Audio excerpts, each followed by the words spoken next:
अस्सलाम वालेकुम, नमस्ते, सत श्री अकाल। मैं हूं आपका अपना भाई सईद उमर। आज की जो तारीख है वो है 17 जनवरी साल सन 2026। आज के इस वीडियो में हम बात करेंगे ईरान, लेबनान, पाकिस्तान, यूएस, तुर्की, इन तमाम देश दुनिया की खबरों के बारे में। आखिरकार हमास के सीज फायर के बाद में इजराइल गाजा को छोड़कर जाएगा या नहीं जाएगा, या फिर अभी भी वो गाजा के ऊपर अपना हक जमा कर रहेगा, उसी जगह पर वो कब्जा करे रहेगा।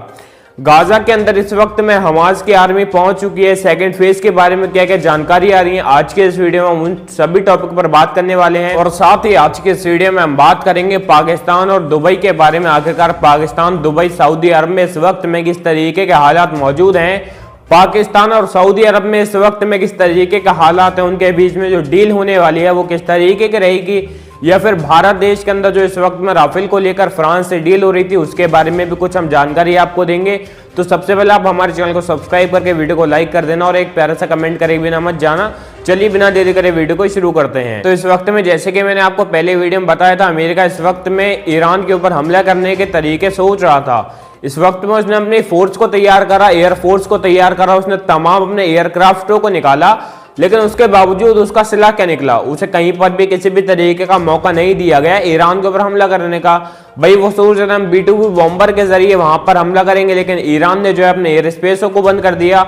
उसके बाद में अमेरिका ने एक चाल चली। चाल क्या चली, उसने अपने जो है एयरक्राफ्ट कैरियर को ले जाकर ईरान के पास में छोड़ दिया। उसका जो समुद्री बेड़ा है उसको ले जाकर ईरान के पास खड़ा कर दिया है। और इस वक्त में अमेरिका ने तमाम देशों से मदद मांगी। मदद मांगने के बाद में उसने सभी देशों से बोला कि भाई आप सभी लोग हमारी खुलकर मदद करो।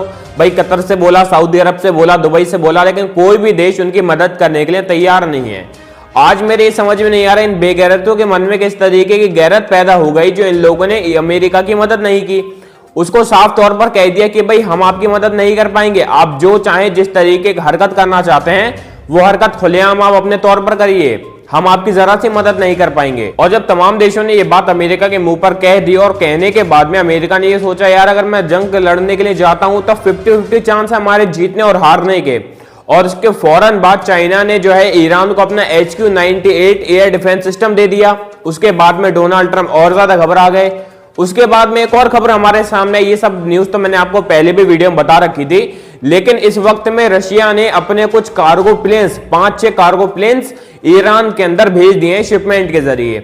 लेकिन उनके अंदर क्या मौजूद है, उन प्लेन के अंदर क्या भर के भेजा है, लेकिन इस चीज के बारे में कोई भी जानकारी अभी तक उपस्थित नहीं मिली है। और जब ये तमाम देश ईरान को सपोर्ट करने लगे और सपोर्ट करते हुए जब डोनाल्ड ट्रंप को देख रहे थे, देखने के बाद में उन्हें ऐसा लगा कि भाई मैं तो चारों तरफ से कमजोर हो गया, अब मैं इनके ऊपर हमला अगर करूं भी तो मैं करूं किस तरीके से, मेरे पास तो कोई ऑप्शन रहा नहीं।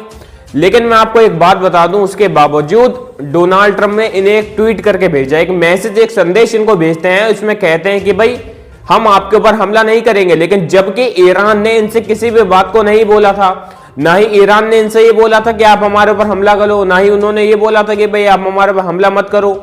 लेकिन इन्होंने खुले तौर पर खुद ही कह दिया उनसे कि भाई जो है हम आपके ऊपर हमला नहीं करेंगे, आप बेफिक्र रहो। ये तो वही बात हो गई यार, वो छोटे छोटे बच्चे नहीं होते, आपस में लड़ाई हो जाती है, बोलते हैं कि भाई हम आपको माल देंगे, हम आपको माल देंगे, लेकिन उसके बाद में जब पापा आए थे कहते पापा हम इन्हें नहीं मालेंगे, अब हम अच्छे बच्चे हैं, पढ़ने के लिए बैठेंगे। यार जब ईरान ने आपसे कोई पूछताछ करी ही नहीं, ना ही ईरान ने आपसे ये बोला कि आप हमें हमला करो या फिर हमसे जंग करो, इस चीज को नहीं बोला ईरान ने, लेकिन ये फिर भी खामखा जो है उनको कहने के लिए पहुंच गया कि भाई हम आपके ऊपर हमला नहीं करेंगे। जबकि ईरान ने इनसे एक बात को कह दिया था कि भाई आप हमारे ऊपर हमला करो या मत करो, हमें किसी बात की कोई परेशानी नहीं है। लेकिन ये साफ तौर पर जाकर खुद कहते हैं कि जनाब हम आपके ऊपर हमला नहीं करेंगे, हम इस जंग को कुछ नहीं आगे बढ़ाना नहीं चाहते, जो बात हो गई इसको यहीं तक रखो। लेकिन उसके बावजूद मैं आपको एक बात बताना चाहता हूं, आप सांप और बिच्छू के ऊपर एक बार भरोसा कर लेना, लेकिन कभी भी अमेरिका इजराइल के ऊपर भरोसा मत करना। ये एक ऐसे सांप बिच्छू से ज्यादा खतरनाक देश हैं जो मना करने के बावजूद भी इनके 50% ऐसे चांस रहते हैं कि ये कभी भी हमला कर सकते हैं। और हालांकि ऐसे दौर में जब ईरान को पता हो कि वो चारों तरफ से घिरा हुआ है अपने दुश्मनों से, तो ऐसे वक्त में तो ईरान को खुद के तौर पर सावधानी बरतनी चाहिए। ईरान को ये देखना चाहिए कि यार कहीं कोई धोखे से मेरे पर हमला कर दे तो मुझे उसका अंजाम किस तरीके का भुगतना पड़ेगा, भाई मेरे देश में किस तरीके के नुकसान हो सकते हैं। तो अभी भी जो है ईरान को सावधानी बरतने की जरूरत है। फिलहाल इस वक्त में जो भी कुछ है वो ईरान को अपने ऊपर अलर्ट मोड में रहने की जरूरत है, लेकिन इस वक्त में अलर्ट मोड में ईरान रह रहा है। लेकिन एक बात मैं आपको और बता दूं लिखित तौर पर आप ले सकते हैं कि जब तक ईरान अलर्ट मोड में है, अमेरिका कभी भी ईरान के ऊपर हमला नहीं करेगा। खैर, इस न्यूज को हम लोग साइड में हटाते हैं, बात करते हैं रजा पहलवी की। आप लोग इस गद्दार के चेहरे को पहचानते होंगे, इस गद्दार को आप लोग जानते होंगे, जिसके बाप दादाओं ने ईरान को खूब लूटा खसोटा, ईरान को ले जाकर अमेरिका के कदमों में रख दिया, ईरान को पूरी तरीके से बर्बाद करने की कोशिश की गई। उनकी नस्लों में से निकला हुआ ये गद्दार इस वक्त में ईरान के लोगों को, आम नागरिकों को किस तरीके से बहला फुसला रहा है, आपको आज की इस वीडियो में बताऊंगा। जरा आप लोग इस वीडियो को थोड़ा सा रुक कर देखना, स्किप मत करना, ये वीडियो थोड़ी इंटरेस्टिंग होने जा रही है इसी जगह पर। और जहां तक अगर देखा जाए तो हर कोई अपने फायदे में लगा हुआ है। फायदा किस तरीके का, अगर इस वक्त में सत्ता परिवर्तन हो जाता है, खामनेई की सरकार गिरा दी जाती है, तो इस वक्त में अमेरिका वहां का तेल को हड़पने के लिए लगा हुआ है। जो रजा पहलवी है वो सत्ता परिवर्तन के बाद में अपनी सरकार को बनाने में लगे हुए हैं। और अगर देखा जाए तो इस वक्त में इजराइल जो है वो ये सोच रहे हैं अगर खामनेई मारे गए तो उसके बाद में कोई भी मुसलमान देश उनके ऊपर हमला नहीं करेगा, चाहे वो हूती हो गए, चाहे वो सऊदी अरब हो गया, चाहे वो कतर हो गया, कोई भी देश से उन्हें इजराइल को खतरा नहीं रहेगा। फिर उसका जो ग्रेटर इजराइल का मंसूबा है, फिर उसे पूरा करने में कोई व्यवधान नहीं है। इजराइल को यह फायदा है, इजराइल ये सोचता है कि यार जब भी हमारी तरफ से कुछ जरा सा एक्शन लिया जाता है, ईरान हमारे पर फायर कर देता है, हमले शुरू कर देता है, उसके जरिए हमें जो है बैकपुट करना पड़ता है। तो इजराइल को इस तरीके से फायदा होता है। रजा पहलवी जो है वो इस बात को सोच रहे हैं कि भाई अगर यहां पर सत्ता परिवर्तन होता है तो फायदा तो मुझे ही है ना, गद्दी पर तो मैं बैठूंगा, देश तो फिर मैं ही संभालूंगा, फिर मेरे अलावा तो कोई गद्दी पर बैठ नहीं सकता ईरान की।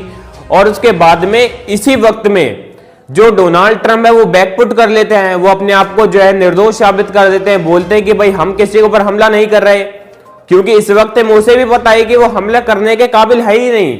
ईरान के सामने अमेरिका नहीं टिक सकते, क्योंकि ईरान को सपोर्ट करने वाले तमाम देश हैं, लेकिन इस वक्त में ईरान के ऊपर हमला करने के लिए कोई भी मुस्लिम देश अमेरिका का साथ नहीं दे रहा। इसलिए इस वक्त में अमेरिका जो है ईरान के ऊपर हमले नहीं कर रहा। और इस वक्त में रजा पहलवी के दिमाग का खेल आप देखिए। रजा पहलवी वीडियो और ट्वीट करके इस बात को बोलता है ईरान के जनता से, आम नागरिक से, कि भाई आप जो लोग हो ना, आप लोग मुझे सपोर्ट करो, अगर वहां पर सत्ता परिवर्तन होता है, उसकी कुर्सी पर मैं बैठता हूं, ईरान की कुर्सी पर मेरा हक होगा, तब जो है हम इजराइल को रिकॉग्नाइज कर देंगे, इजराइल को जो है ये बात बोल देंगे कि भाई आप तो एक अवैध कब्जे पर रह रहे हो, क्योंकि इजराइल कोई देश नहीं है। इजराइल ने वहां पर घुसपैठ करके फिलिस्तीन की जमीन पर अपना एक नया देश खुद का निर्माण किया है। इजराइल जो है वो पहले से उस जगह पर मौजूद नहीं था। तो रजा पहलवी बोलते हैं भाई अगर हम ईरान की गद्दी पर बैठ जाएंगे तो इजराइल को नस्तो नाबूद कर देंगे, उस जगह से भगा देंगे, इजराइल को रिकॉग्नाइज कर देंगे। लेकिन उसके बावजूद वो इजराइल से क्या कहते हैं, इजराइल से वो बोल रहे हैं कि भाई आप लोग जो है ईरान के ऊपर हमला करो, हमला अगर आप कर दोगे तो वहां की गद्दी पर मैं बैठ जाऊंगा, मैं ये वाला देश अमेरिका को दे दूंगा, आप भी आराम से रहना, अमेरिका भी आराम से रहेगा और मुझे भी राजा बनाकर रखना। लेकिन इस वक्त में मामला क्या है दोस्तों, सबके दाव उल्टे पड़ गए। रजा पहलवी का दाव उल्टा पड़ गया, अमेरिका ने हमला नहीं किया, इजराइल ने हमला नहीं किया, तो जब अमेरिका ने हमला नहीं किया तो इजराइल का भी दाव उल्टा पड़ गया। लेकिन इसके बावजूद इस वक्त में इजराइल के अंदर जो है प्रोटेस्ट चल रहे हैं 7 अक्टूबर वाली बात को लेकर। अब जो है 7 अक्टूबर वाले फैसले को लेकर क्या कहा है, वहां के आम नागरिक ने 7 अक्टूबर वाले फैसले को लेकर यह बोला है, जो वे प्रोटेस्टर प्रोटेस्ट कर रहे हैं वो ये कह रहे हैं, रिपोर्ट आप यहां पर देख सकते हैं, रिपोर्ट में लिखा हुआ है कि 50% प्रोटेस्टर इस बात को बोले हैं कि बेंजामिन नेतन्याहू ने अपने फायदे के लिए अपने ही देश के ऊपर हमला कराया। बेंजामिन नेतन्याहू एक गद्दार इंसान है, यानी कि इस वक्त में इजराइल के अंदर 50% से ज्यादा लोग इस बात को मान रहे हैं कि बेंजामिन नेतन्याहू गद्दार है अपने देश के ही। और इस वक्त में इनका भी पासा पलट गया है, इनकी सरकार इजराइल की गिरने की कगार पर है। जो इस वक्त में डोनाल्ड ट्रंप है, उन्होंने, मैंने आपको बताऊं, एक ICE करके जो है एक उन्होंने नया सा एक ब्रांच लॉन्च किया था। उस ब्रांच के अंदर जैसे कि पुलिस आर्मी की तरह होते हैं, इसी तरीके से ICE करके उन्होंने एक लॉन्च किया था। और उसके जो लोग हैं वो कहीं पर भी किसी भी इंसान को मार रहे हैं, तो उसके खिलाफ भी न्यूयॉर्क के अंदर प्रोटेस्ट चल रहे हैं, लगातार प्रोटेस्ट किए जा रहे हैं न्यूयॉर्क के अंदर कि भाई इन ब्रांच को हटाओ इस जगह से, खामखा लोगों को मार रहे हैं। तो इस वक्त में डोनाल्ड ट्रंप के खुद के लोग उन्हीं के खिलाफ उतर चुके हैं। तो आप खुद सोचकर देखिए, अमेरिका इजराइल इस वक्त में दूसरे देशों को सत्ता परिवर्तन का इंतजार कर रहे थे, और आजकल के वक्त में देखा जाए तो वो दोनों देश खुद ही के सत्ता परिवर्तन की मार को झेल रहे हैं। और यूएस के पार्लियामेंट के अंदर एक वोटिंग हुई थी, जिस वोट के अंदर बोला गया था कि भाई जो डोनाल्ड ट्रंप है वो इस वक्त में किसी भी देश के ऊपर हमला कर सकते हैं, किसी भी देश को उठा सकते हैं। तो उनके जो फिगर में जो वोट पड़े थे वो पड़े थे शायद 42, और जो उनके ऑपोजिट वोट पड़े थे वो वोट पड़े थे 52। यानी कि डोनाल्ड ट्रंप को अगर किसी देश के ऊपर हमला करना है और किसी देश को उठाना है या फिर मारपीट करनी है, जंग का ऐलान करना है, तो उन्हें पहले पार्लियामेंट में बैठे सभी लोगों के परमिशन को लेना होगा। समझ गए ना आपको? इस तरीके का इस वक्त में इन दोनों देशों के हाल बुरे हैं। अमेरिका इजराइल के हालात इस वक्त में काफी ज्यादा बिगड़ चुके हैं। ये दूसरे देशों की मजाक बनाते हैं, आज इनकी मजाक खुद बन रही है। यानी कि इस वक्त में सीधा सीधा बोला जाए तो जो गुंडा राज डोनाल्ड ट्रंप इस पूरी दुनिया में बनाना चाहते थे, अब वो इनके ऊपर भी पलटवार हो चुका है।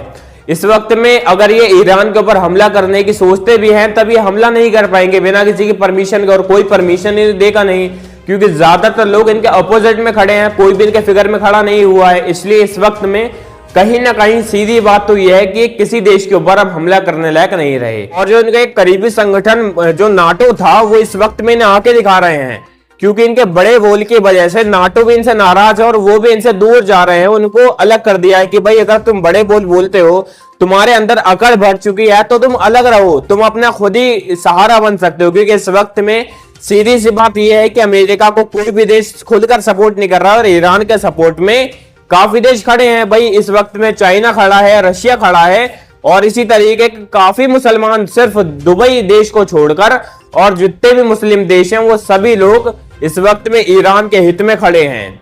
इस वक्त में अमेरिका ने अपनी ही चाल अपने ही मुंह के बल खा ली। और इस वक्त में जरा गाजा को लेकर काफी बड़ी खबर आ रही है, तो इस वीडियो को लास्ट तक देखकर जरूर जाना और थोड़ा रुककर इस वीडियो को देख लो। और मैं आपको बता दूं, इस वक्त में जो गाजा के अंदर सेकंड फेज की बात हो रही थी, तो इस वक्त में जो है सेकंड फेज की बात हो रही थी। पहले फेज के अंदर बॉडी का एक्सचेंज होना था, दूसरे फेज के अंदर हमास को अपने हथियारों को छोड़ना था। तो जो सेकंड फेज है इस पर हमास एग्री हो गया है, उसने अपने हथियारों को छोड़ने के लिए परमिशन दे दी है। और इस वक्त में अगर गद्दारी का मौका देखा जाए तो दुबई ने इस वक्त में काफी गद्दारी दिखाई है। दुबई इस वक्त में इजराइल के साथ में काफी डील करता है। डील करते वक्त में उसने बोला है कि भाई हम हमास के ऊपर जितने हमारे मुसलमान देश हैं उनका प्रेशर डलवाकर उनसे बोलेंगे कि भाई आप अपने हथियारों को छोड़ दो। लेकिन आप खुद सोचो, जब आपके करीबी देश ही गद्दार हैं तो खैर हमें इन डील के ऊपर जरा सा भी अफसोस नहीं होना चाहिए। और अगर ये देखा जाए कि हमें इससे कुछ फायदा होता है या फिर सिर्फ नुकसान होता है, जैसे कि साफ साफ दिखाई दे रहा है, तो हमें इससे एक जरा सा फायदा भी देखने को मिलता है। फायदा किस तरीके का? इस वक्त में जैसे हमास अपने हथियारों को छोड़ेगा, तब इजराइल भी अपने हथियारों को छोड़कर पीछे जाएगा। अब इसमें हमें फायदा क्या होगा? फायदा ये होगा, हम सभी लोग चाहते थे कि भाई यहां पर जंग रोक दी जाए, फिलिस्तीन के अंदर किसी भी तरीके की अब जंग दोबारा से ना हो। जब इजराइल पीछे हट जाएगा, हमास पीछे हट जाएगा, तो भाई दोनों के बीच में जंग की संभावना बिल्कुल 0% है। और इस वक्त में जिस तरीके के हालात देखे जा रहे हैं उनमें यही कह सकते हैं कि भाई इजराइल, गाजा, फिलिस्तीन ये सभी देश इस वक्त में धीरे धीरे सुधार के हालात में आ रहे हैं। लेकिन जहां तक ये देखा जाए और सोचा जाए कि इजराइल में और गिरगिट में कोई अंतर नहीं है।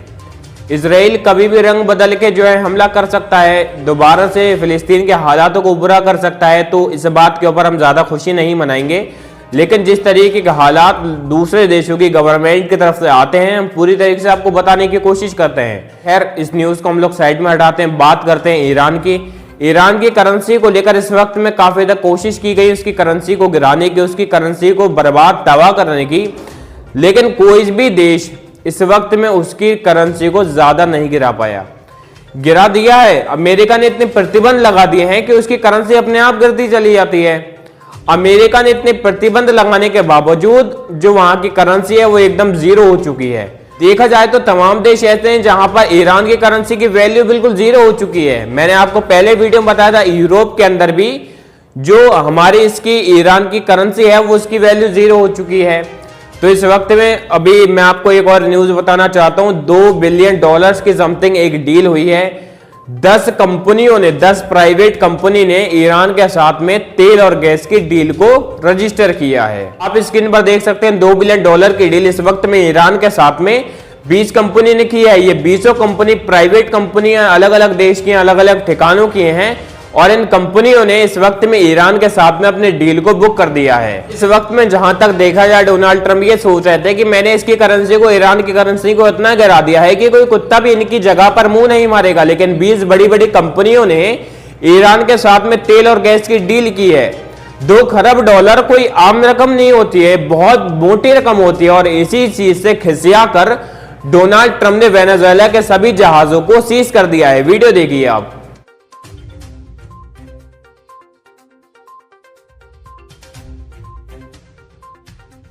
इस वीडियो में आपने साफ तौर पर देखा यूएस की आर्मी किस तरीके से पानी वाले जहाजों के पास में जाकर वेनेजुएला के सभी जहाजों को सीज कर रही है। और ये वो जहाज हैं, अमेरिका ने ये बताइए वो जहाज हैं जो ईरान के साथ में डील करते हैं। लेकिन इस वक्त में इस चीज के ऊपर ईरान ने कोई भी कंफर्मेशन नहीं भरी है। तो मेरे भाइयों, आपने जो एक कहावत को तो सुना होगा ना कि अगर आप किसी के लिए गड्ढा खोदते हो तो सबसे पहले आप ही को उस गड्ढे के अंदर गिरना होगा। इसी तरीके का हालात इस वक्त में इजराइल के साथ में हुए। इजराइल की खुफिया एजेंसी मोसाद के बारे में आप लोगों ने सुना होगा। मोसाद के अंदर रह रहा एक बड़ा खुफिया एजेंट जो काफी बड़े स्तर पर रहता था, उसकी काफी बड़ी पोस्ट थी। उसने इस वक्त में ईरान के साथ में मिलकर, जब ये वहां पर 10-12 दिन के प्रोटेस्ट चल रहे थे, वहां पर ईरान को कुछ प्रीशियस जगह की लोकेशन बताई थी, किस जगह पर ईरान के ऊपर इजराइल हमला करने वाला है। और इजराइल ने जब यहां से हमला किया तो ईरान ने उसकी मिसाइलों को तबाह कर दिया। और वो मिसाइलें काफी महंगी थी। उसके बाद में जब इस बंदे के बाद में पता लगा कि गद्दार तो हमारे ही देश का निकला है ना भाई। फिलहाल अब इस शख्स के साथ में इजराइल क्या करेगा ये तो भाई ऊपर वाला जाने और इजराइल के लोग जाने। पहली बात तो इजराइल का ही आदमी है, तो हमें इस चीज से कोई मतलब नहीं है, हमें अपने ईरान से मतलब है। ईरान जो चाह रहा था, जिस तरीके के काम चाह रहा था, उसकी ख्वाहिशें पूरी हो गई। इजराइल अमेरिका जो चाह रहे थे उन्हें मुंह तोड़ जवाब मिल गया, बिल्कुल उसी हालात में जिस तरीके के हालात वो ईरान के अंदर बनाना चाह रहे थे। फिलहाल जहां तक देखा जाए तो हमारे आपके हालात इस वक्त में सही हैं, ईरान के हालात सही हैं। लेकिन इस वक्त में एक और बड़ी खबर हमारे सामने आ रही है पाकिस्तान की तरफ से। पाकिस्तान का एक लश्कर तैयबा है जो कि एक आतंकवादी संगठन है। इस वक्त में वहां के जो मेन हेड है उन्होंने इस बात को बोला है कि भाई जिस तरीके का हालात, जिस तरीके का हादसे इंडिया ने हमारे साथ में ऑपरेशन सिंदूर के दौरान किया, अल्लाह ने हमारी खैर बख्शी है, हम सही सलामत हैं। लेकिन अगर आने वाले वक्त में इंडिया हमारे ऊपर जरा से भी आंच लाता है, हमारे ऊपर हमला करता है, तो हम उसको ऐसा मुंहतोड़ जवाब देंगे कि इंडिया आने वाले 50 साल तक नहीं भूल पाएगा। और इस शख्स ने एक और दावा किया है, बोला है कि हमें जिस तरीके का सपोर्ट चाइना, तुर्की की तरफ से मिल रहा है, आने वाले वक्त में इंडिया से ऊपर हमारी आर्मी, हमारा देश हो जाएगा। इसने ये बात क्यों बोली है इस वक्त में मैं आपको बता दूं। चाइना ने अपनी 5वीं पीढ़ी का एयरक्राफ्ट इनको देने का वादा कर दिया है। 5वीं पीढ़ी का एयरक्राफ्ट पाकिस्तान को देने का वादा कर दिया है। और अगर ये 5वीं पीढ़ी का एयरक्राफ्ट चाइना से पाकिस्तान पहुंच जाता है तो ये हमसे ऊपर हो जाएगा। भले से ये बात हजम होने वाली नहीं है, लेकिन हाँ ये बात आपको जबरदस्ती हजम करनी पड़ेगी। जहां तक देखा जाए तो पाकिस्तान इंडिया से काफी ऊपर हो जाएगा, क्योंकि हमारे पास में 5वीं पीढ़ी का एयरक्राफ्ट मौजूद नहीं है। हमारे पास में नहीं है ये 5वीं पीढ़ी का एयरक्राफ्ट, और पाकिस्तान के पास हो जाएगा तो यहाँ के जो एयरस्पेस एयरफोर्स है वो हमारे ऊंचे दर्जे पर हो जाएगी, हमसे भी ऊंचे दर्जे पर पहुंच जाएगी, और यहाँ की आर्मी हमसे ज्यादा मजबूत हो जाएगी। हालांकि इस न्यूज को गोदी मीडिया को हमें दिखाना चाहिए था, हमारे सामने रखना चाहिए था, लेकिन किसी भी गोदी मीडिया चैनल ने हमारे सामने इस न्यूज को नहीं दिखा। लेकिन मैं आपको यूपी का एक वीडियो जिसमें जंगल राज के बारे में दिखाया जा रहा है, किस तरीके का जंगल राज गोदी मीडिया दिखाती है। सबसे पहले आप इस वीडियो को देखिए, उसके बाद आप खुद समझ जाएंगे। नहीं यार है भाई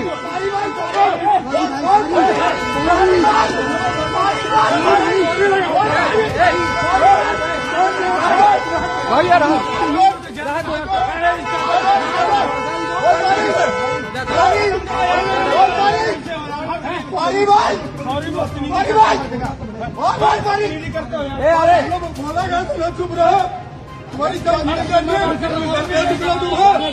दरअसल उत्तर प्रदेश के बाराबंकी में एक टोल प्लाजा है, वहां से एक वकील साहब जा रहे होते हैं और वकील साहब जाने के दौरान थोड़ी सी बहस हो जाती है टोल प्लाजा के लोगों के साथ में। तो वकील साहब को वहां के लोग काफी ज्यादा मारते हैं और मारने के बावजूद बोलते हैं कल को आकर सॉरी बोलकर जाना, नहीं तो यहां से तुम्हें जिंदा वापस नहीं जाने देंगे। एक्चुअली में जो है ये वकील होते हैं, इन वकीलों का एक अलग संगठन होता है। ये संगठन पहुंच जाते हैं सभी लोग इकट्ठा होकर टोल प्लाजा पर, और टोल प्लाजा पर खूब ढेर सारे लोगों को मारते हैं, पीटते हैं। मार पिटाई के बाद में ये टोल प्लाजा बंद हो जाता है। बंद हो जाने के बाद में किस तरीके का वीडियो सामने है, सबसे पहले आप इस वीडियो को देखिए। यहाँ का टोल फ्री हो चुका है। देखो ये आपके सामने, ये देखिए सारी गाड़ी आ रही हैं बिना टोल के जा रही हैं। ये देखो सारी गाड़ी आ रही है बिना टोल के जा रही हैं। बिना टोल की गाड़ी ये देखो जा रही हैं। ये हमारे साथी अधिवक्ता आए हुए हैं। देखिए यहाँ कितना बड़ा चल रहा है। ये देखो ये सारी गाड़ी फ्री जा रही हैं। ये सारी गाड़ी जा रही हैं।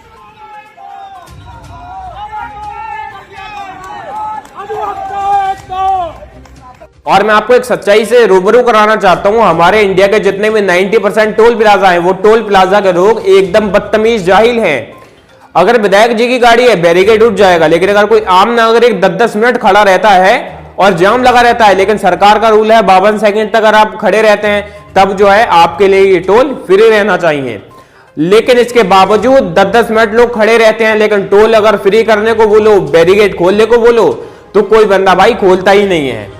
ये इन सभी लोगों का रूल है। इस वक्त में ये इतने ज्यादा बदतमीज हो चुके हैं, इनकी बदतमीजी की हद किस तरीके की है मैं आपको बता नहीं सकता। ये तो वकीलों का संगठन था, इसलिए ये सब चीजें हो गई। वहां पर सबके लिए टोल फ्री कर दिया भाई इन लोगों ने।